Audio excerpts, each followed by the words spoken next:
আমাদের আলোচনার বিষয় হলো ফদলু দাফাতিল মুসলিমিন ওয়াল ফুকারা, মিসকিন ওয়াল ফুকারা।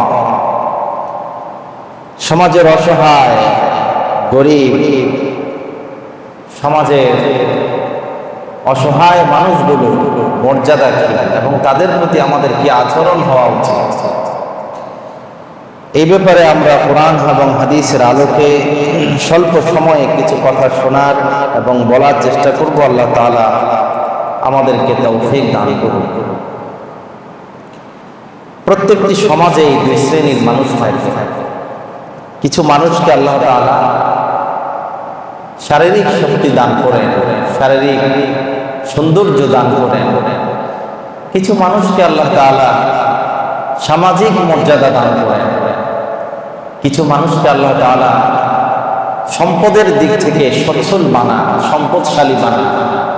কিছু মানুষকে ক্ষমতাবান বানান।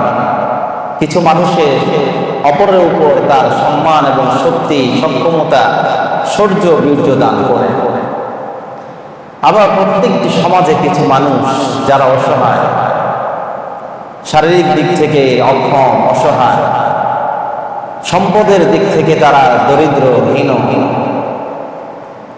সমাজের কাছে কাছে তাদের মর্যাদা নাই, সম্মান নাই, কোথাও তাদের কথার কোনো মূল্য নাই।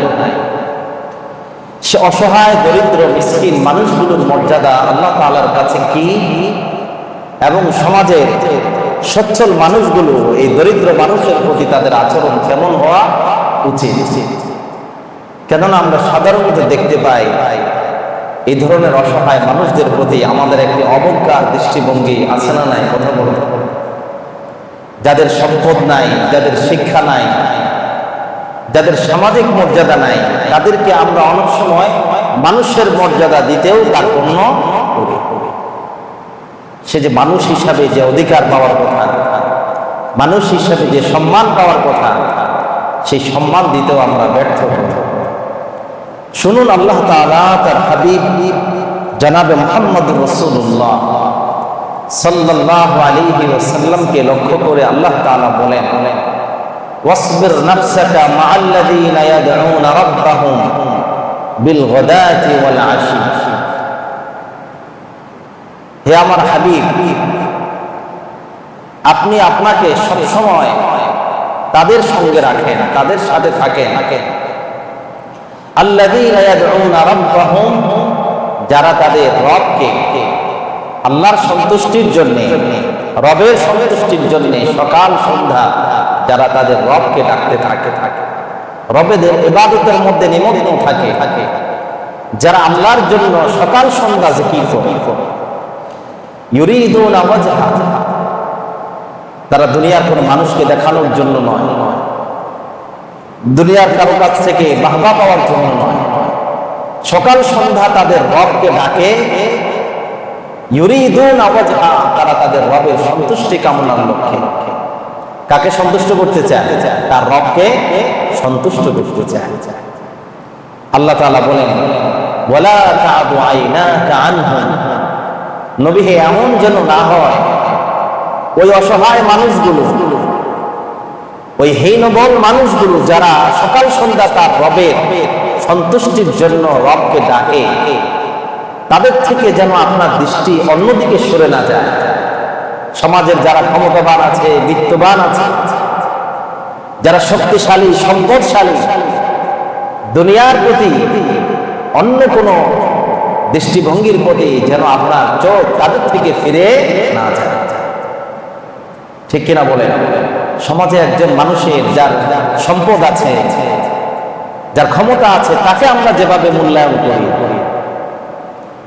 সমাজের সব জায়গায়, সব প্রোগ্রামে, যে কোনো জায়গায় তাদেরকে যেভাবে আমরা প্রাধান্য দেই, আল্লাহর হাবিবকে আল্লাহ তাআলা বললেন, নবী হে আপনি ওই অসহায় মানুষ যারা আল্লাহর জন্য ডাকে, আল্লাহকে ডাকে, তাদের থেকে যেন আপনার দৃষ্টি অন্যদিকে সরে না যায়। আল্লাহ তাআলা, আমরা গত 2 জুমায় আলোচনা করেছি, আল্লাহ তাআলা তার হাবিবকে কত বেশি ভালোবাসেন, যে কোরআনুল কারীমে আল্লাহ তাআলা বলেন, যেই কাজ আল্লাহ নিজে শুরু করেছেন ওই কাজ আমাদেরকে করতে বলেছেন। আমরা প্রত্যেকদিন বলি, ইন্নাল্লাহা ওয়া মালাইকাতাহু ইউসাল্লুনা আলান নবী। আল্লাহ ফেরেশতারা আল্লাহর প্রতি সালাত পাঠ করে। তারপরে আল্লাহ তাআলা ঈমানদারদেরকে বললেন, ইয়া আইয়ুহাল্লাযীনা আমানু সাল্লু আলাইহি ওয়া সাল্লিমু তাসলিমা। আমি রব আমার রাসূলের প্রতি, হাবিবের প্রতি সালাত পেশ করি।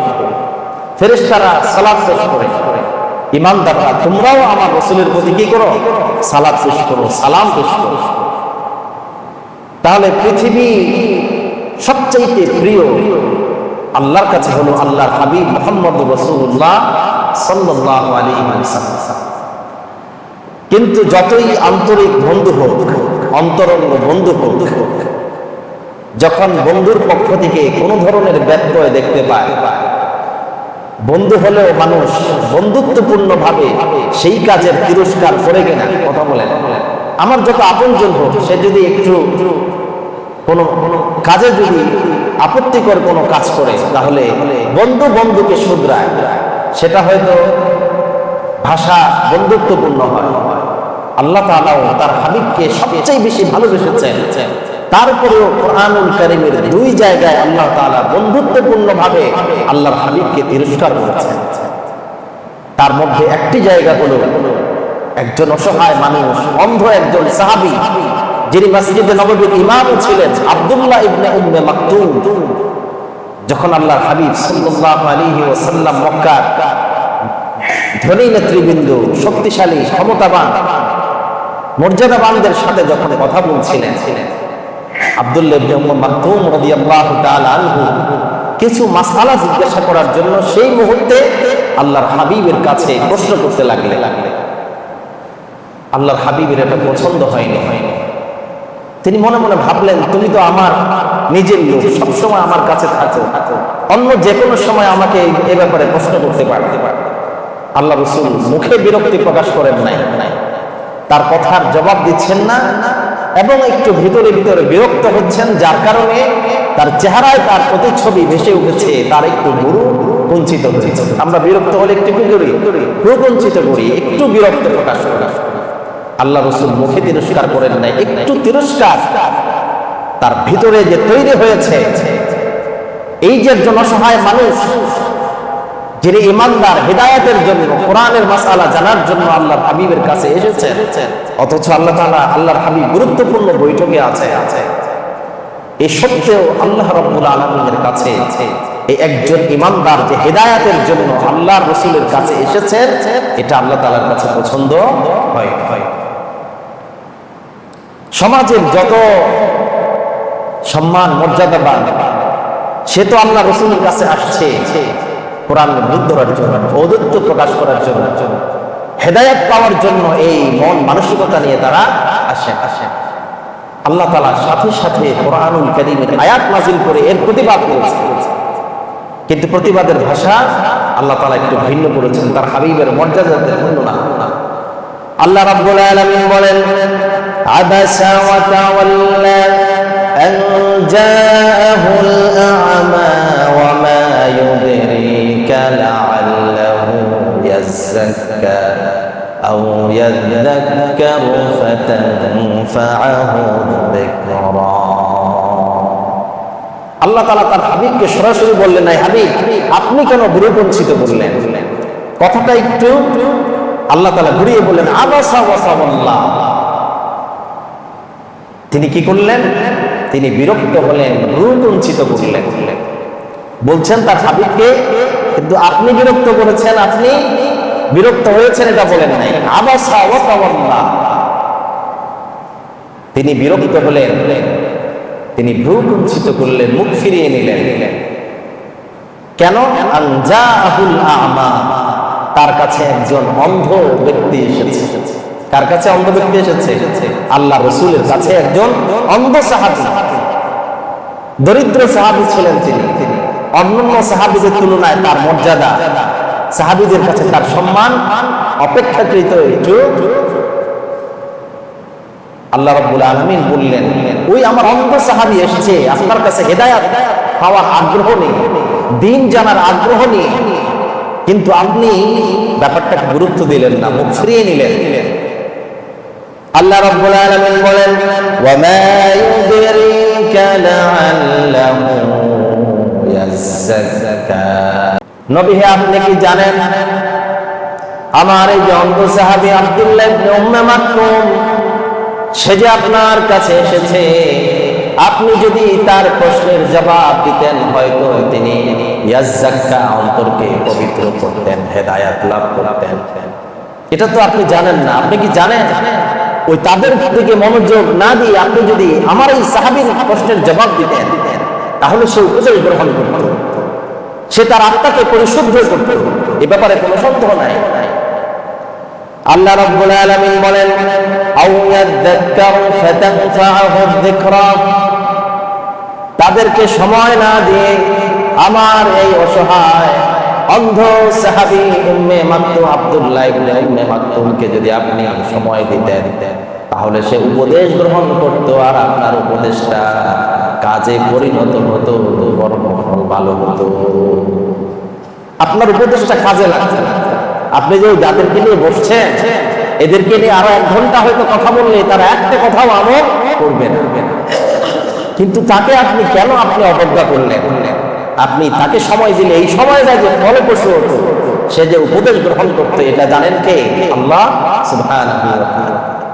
দেখেন একজন সাহাবী আল্লাহ রাসূল তাকে অবজ্ঞা করে যে মুখ ফিরিয়ে নিয়েছেন, ব্যাপারটা এমন নয়। আল্লাহ রাসূলের বিষয়টা ছিল যে সে তো আমাকে অন্য সময়ে প্রশ্ন করার সুযোগ পাবে, আর আমি যাদেরকে নিয়ে বসছি আমার তো আশা এদের মধ্যে থেকে কেউ ইসলাম গ্রহণ করলে ইসলামের শক্তি বেড়ে যাবে, আমার দাওয়াতি কাজ আরো অনেক গুণে বেড়ে যাবে। কিন্তু আল্লাহ তাআলা বললেন না, জোর করে তাদেরকে হেদায়েত দেওয়ার চাইতে যারা নিজে থেকে হেদায়েত পাওয়ার জন্য আসে তাদের মর্যাদা আমার কাছে বেশি। সুবহানাল্লাহ।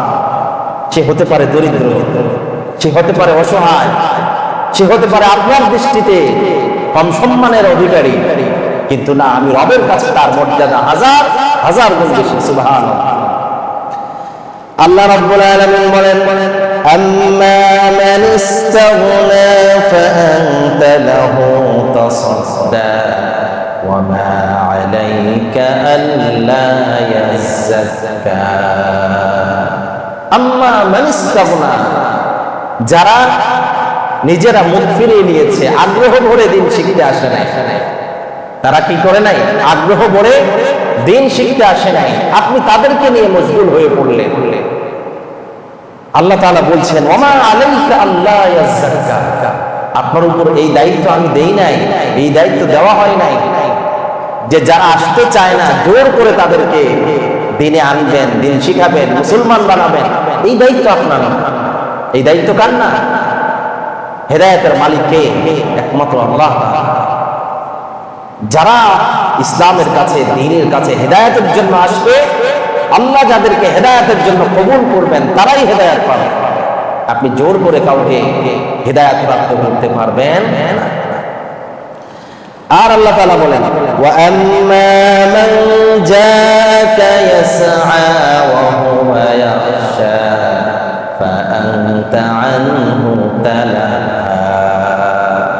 আর যে মান জাআকা ইয়াসআ, আপনার কাছে ইসলাম জানার জন্য ছুটে এসেছে নিজের থেকে আগ্রহ করে, যে এই জিনিসটা কি আমি আমার রাসূল থেকে জেনে নিই, এই আগ্রহ নিয়ে আপনার কাছ থেকে ছুটে আসলো আপনার কাছে আগ্রহ করে, আর আপনি কি করলেন?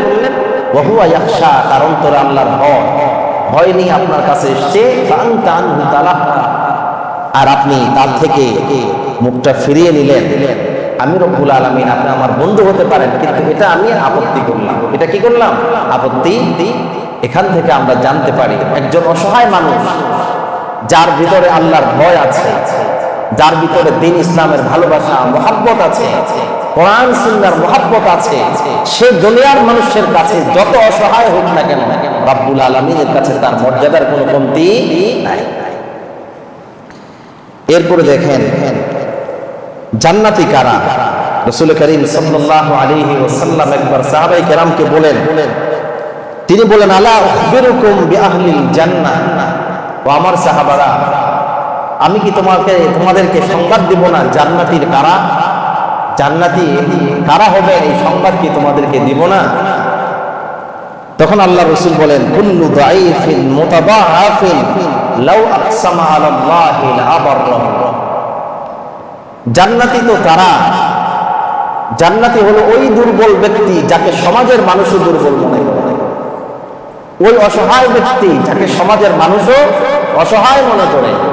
সমাজে আছে না, অনেক আছে নিজেও দুর্বল, মানুষও তাকে দুর্বল মনে করে।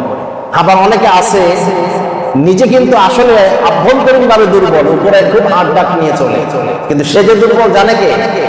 আল্লাহ তাআলা জানে। সেও দুর্বল কিন্তু মানুষ জানে সে সবল, তার কথা বলেন নাই। আল্লাহ তাআলা বলছেন ওই অসহায় মানুষ যাকে সমাজের মানুষ অসহায় মনে করে, ঘৃণা করে দেখে, সমাজের ভালো জায়গায় তাকে সম্মান দেয় না, জায়গা দেয় না। আল্লাহ রাসূল বলেন লাউ আকসামা আলাল্লাহি লাআবাররা, কিন্তু আল্লাহর কাছে তার মর্যাদা হলো এমন যে কসম করে যদি আল্লাহর কাছে কোনো জিনিস ব্যাপারে যদি সে কামনা করে, আল্লাহ তাআলা অবশ্যই তার সে আশাকে পূরণ করে দেয়। সুবহানাল্লাহ। এরপরে আল্লাহর নবী বলেন আলা উখবিরুকুম বিআহলিন নার, আমি কি তোমাদেরকে জাহান্নামী লোকদের সম্পর্কে বলবো না কারা জাহান্নামী?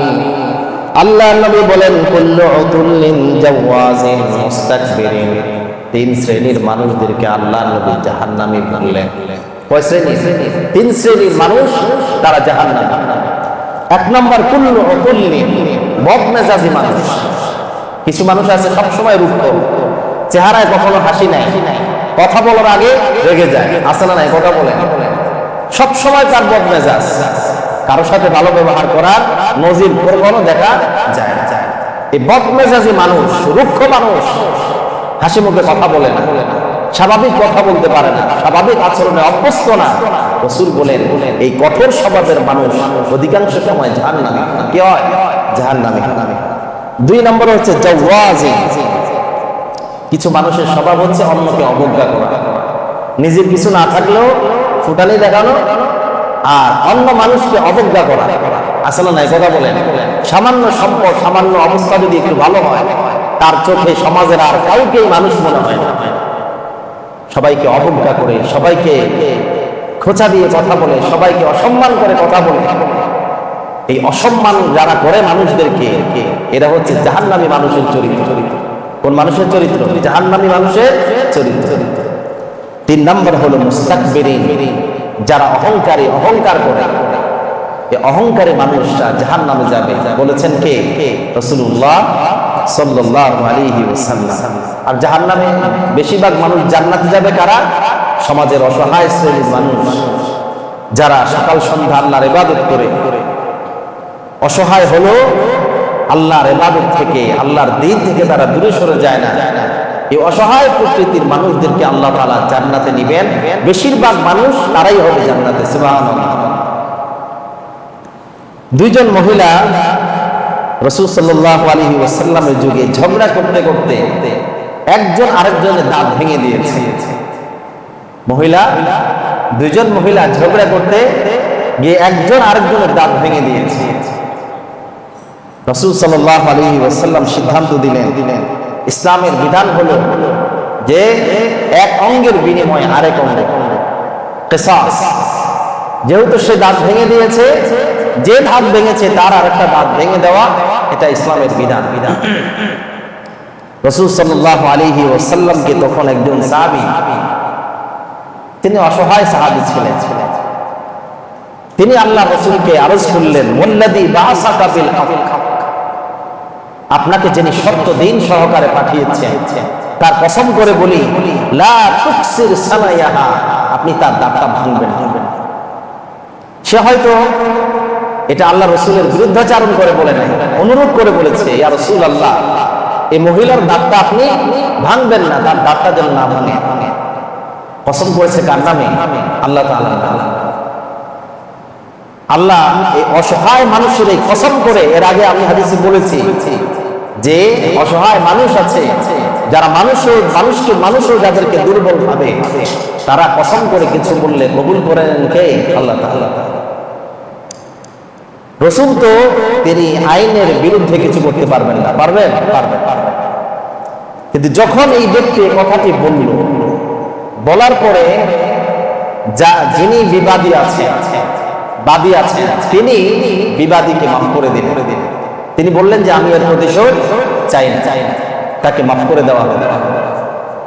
যখন বাদী মাফ করে দেয়, তখন ইসলামের নিয়ম হচ্ছে তখন আর কিসাস গ্রহণ করা হয় না, তাকে মাফ করে দেওয়া হয়। তখন আল্লাহ রাসূল সাল্লাল্লাহু আলাইহি ওয়াসাল্লাম বলেন, কিছু অসহায় মানুষ আছে যারা কসম করে আল্লাহর কাছে যেটা বলে সেটাই আল্লাহ তাআলা কবুল করে নেয়। সুবহানাল্লাহ। এই অসহায় মানুষটি যখন আল্লাহর কাছে কসম করে বললেন, আল্লাহ তাআলা তার কথাটা ভিন্নভাবে কবুল করে নিলেন। সুবহানাল্লাহ। এই জন্য সমাজের অসহায় মানুষকে অবজ্ঞা করতে নাই, প্রত্যেকটা মানুষকে মানুষ হিসাবে যথাযথ সম্মান দেওয়া আমাদের দায়িত্ব। যারা ইসলাম গ্রহণ করেছেন অধিকাংশ সাহাবী ছিলেন গরিব। অধিকাংশ সাহাবীরা কি ছিলেন? যারা প্রথমে ইসলাম গ্রহণ করেছেন বেশিরভাগ সাহাবীরা গরিব ছিলেন। আর এই দরিদ্র হওয়ার কারণে মক্কার ধনী মানুষরা, নেতৃস্থানীয় যারা ছিল, ধনাঢ্য ব্যক্তি যারা ছিল, তারা আল্লাহ রাসূলকে বলেন যে আপনার দরবারে তো যেতে পারি না, সেখানে ওই অসহায় মানুষগুলো, নোংরা মানুষগুলো বসে থাকে। তাদের ভাষা তো এমনই হয়, ঠিক কিনা বলেন? সমাজের যাদের একটু অবস্থা থাকে তা অন্যদেরকে মানুষ মনে করে না, অসহায় নোংরা মানুষগুলো, দুর্বল মানুষগুলো সবসময় আপনার পাশে ঘিরে বসে থাকে। আপনার দরবারে আমরা যেতে চাইলেও আমরা যেতে পারি না। তাদের জন্য যেই দরবারে তারা থাকবে সেই দরবারে আমি যাবো, এটা হতে পারে না। যেখানে গরিব মানুষ খেতে যাবে সেখানে আমিও দাওয়াত খেতে যাব, এটা হতে পারে না। আল্লাহ রাসূল সাল্লাল্লাহু আলাইহি ওয়াসাল্লামকে তারা প্রস্তাব দিল যে আপনি তাদের জন্য আলাদা সময় দেন আর আমাদের জন্য একটা নির্ধারিত সময় নির্ধারণ, আমরাই আপনার সাথে দেখা করব, তারা আপনার সাথে আসবে না। তারা যখন এই প্রস্তাব দিল, আল্লাহ রাব্বুল আলামিন সরাসরি তার হাবিবকে সতর্ক করলেন।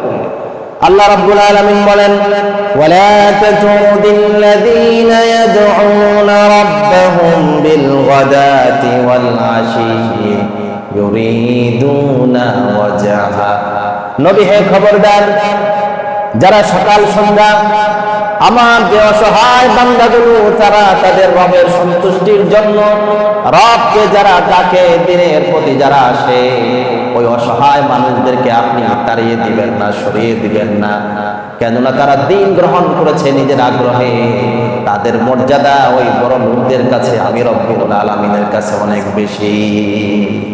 তারা আসলে আসুক, না আসলে না আসুক, আসলে এদের সাথেই আসতে হবে, বসলে এদের সাথেই বসতে হবে। সুবহানাল্লাহ।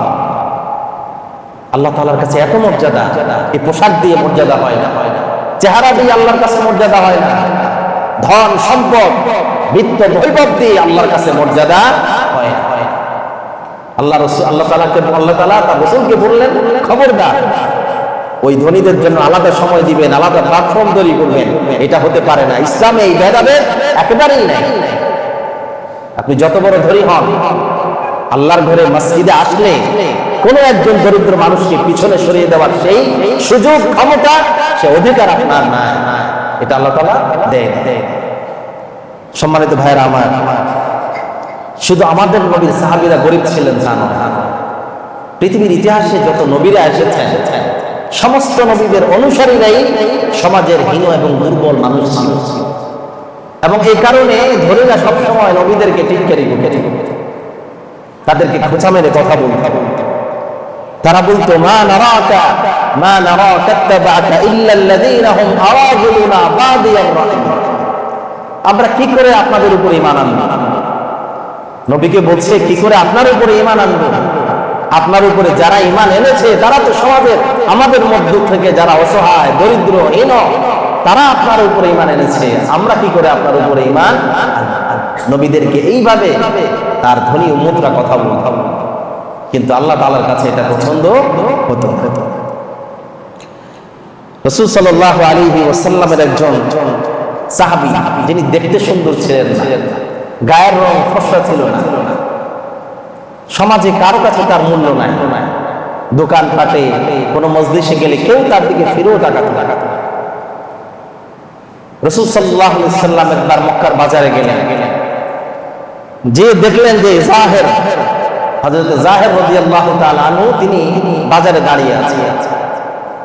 আমরা যখন বাজারে যাই, বিভিন্ন জায়গায় যাই, প্রথমে কাকে সালাম দেই? সমাজে যার মর্যাদা আছে, তার সাথে কথা বলি।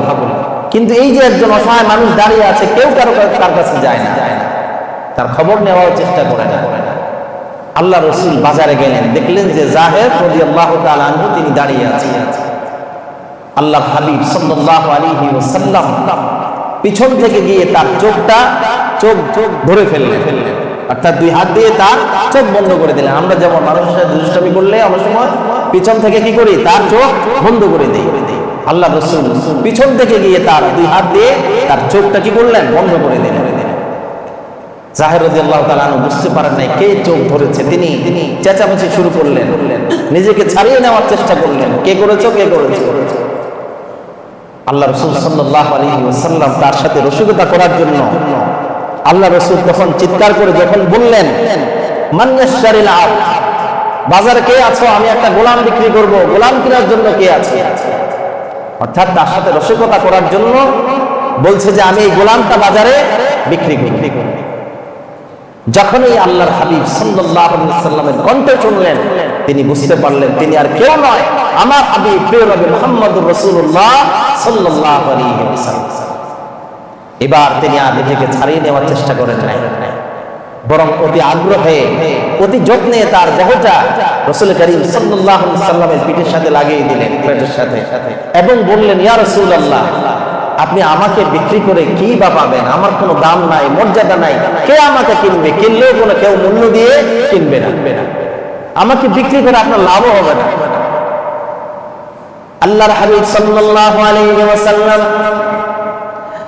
হযরত জাহের রাদিয়াল্লাহু তাআলা আনহুর এই কথা শুনে তিনি বললেন, লাকিন ইনদাল্লাহি লাস্তা বিকাসিদিন।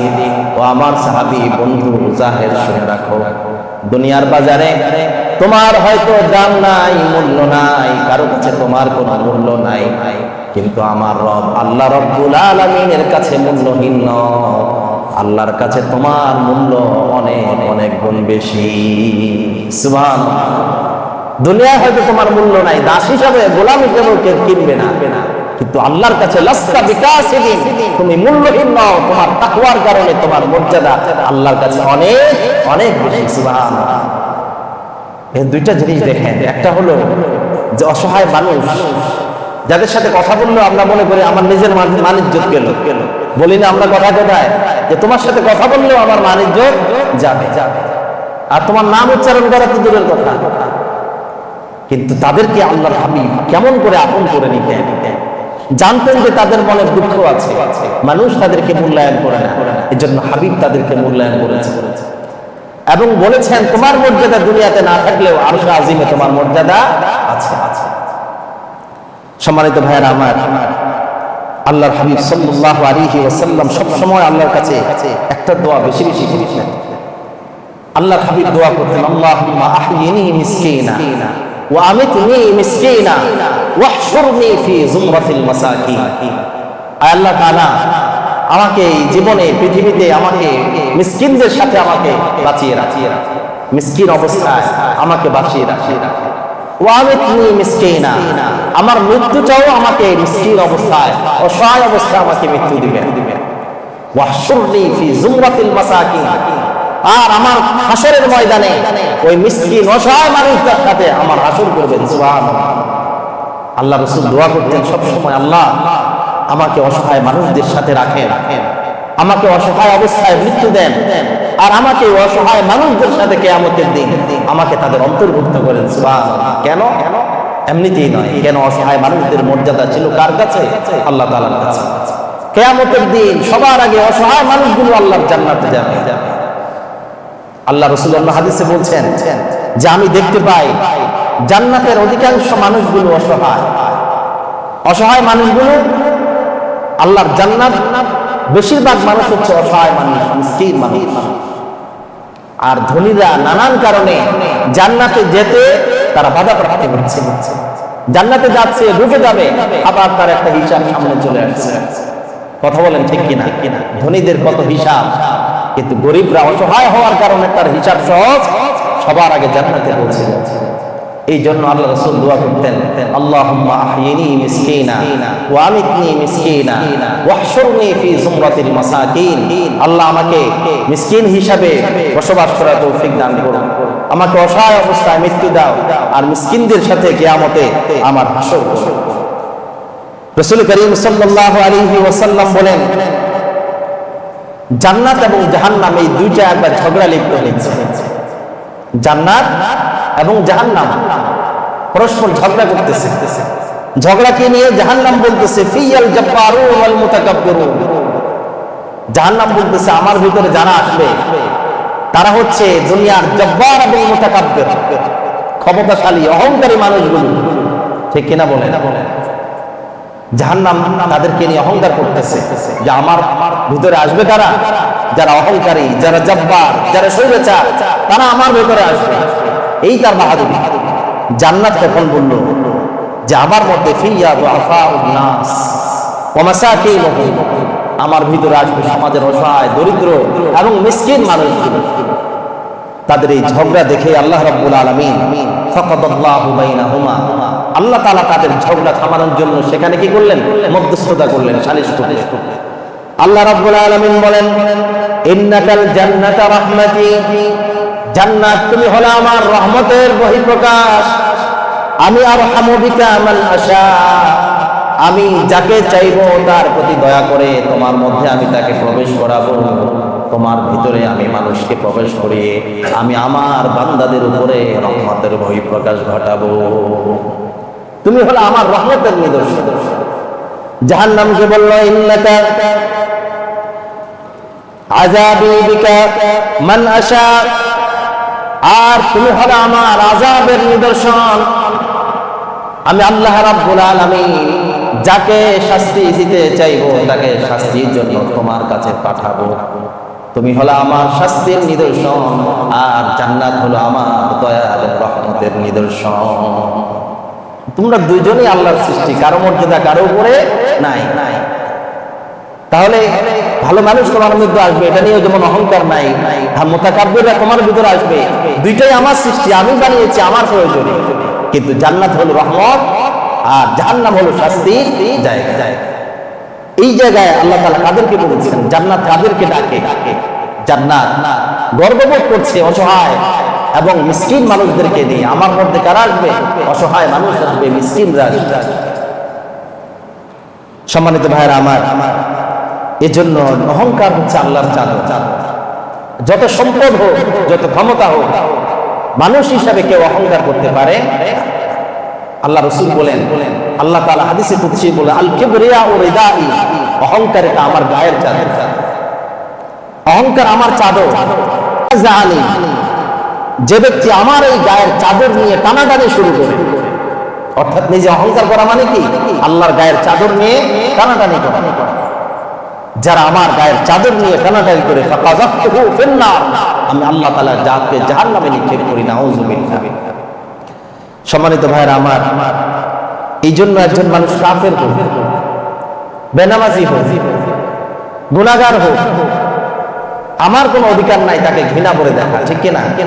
আমরা ঘৃণাকে, অন্যায়কে আমরা ঘৃণা করব, মানুষকে আমরা ঘৃণা করব না।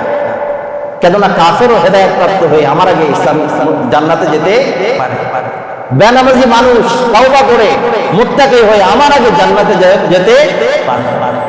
এই জন্য মানুষ হিসাবে সে যাই হোক না কেন, কাউকে আমরা অবজ্ঞা করার অধিকার রাখি না।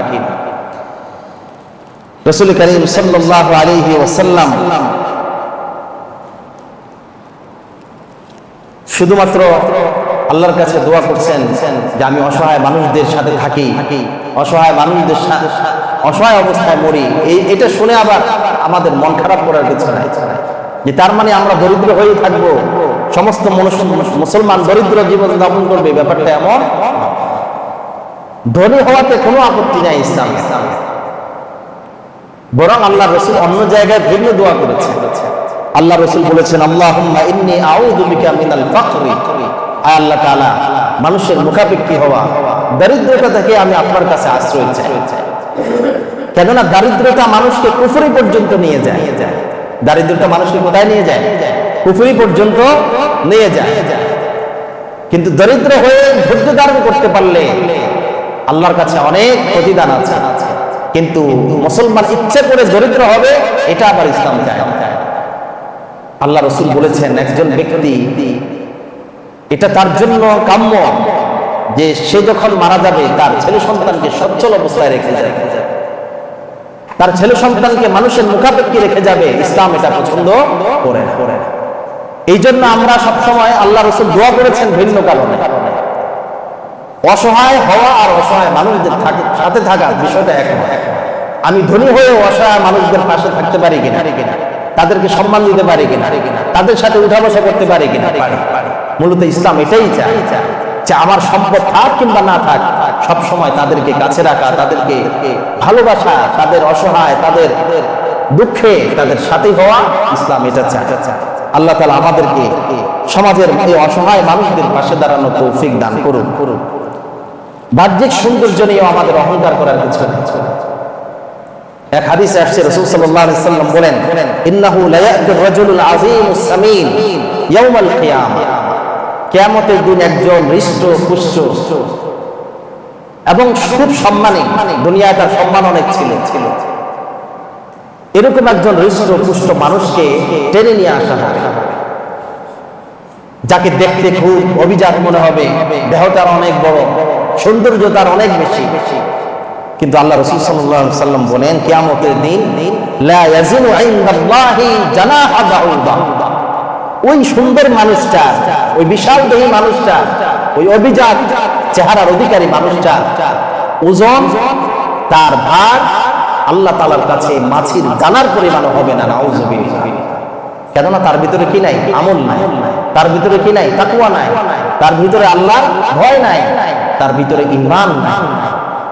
ঈমান না থাকলে, তাকওয়া না থাকলে, ভয় না থাকলে, দ্বীন ইসলাম না থাকলে, ওই ব্যক্তি যত বড় যাই হোক না কেন, আল্লাহর কাছে মাছের দানা পরিমাণ তার সম্মান, মর্যাদা, ওজন নাই।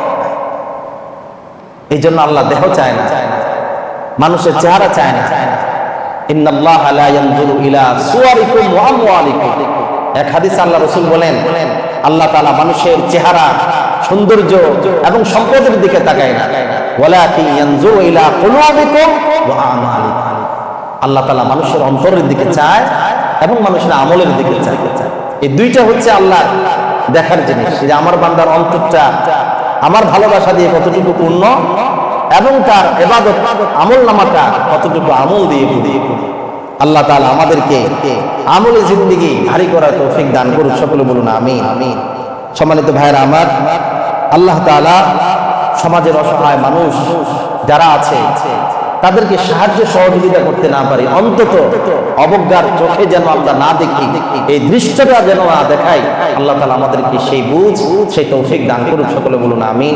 ওয়া মা তাওফীকি ইল্লা বিল্লাহ। আসসালামু আলাইকুম ওয়া রাহমাতুল্লাহি ওয়া বারাকাতুহু।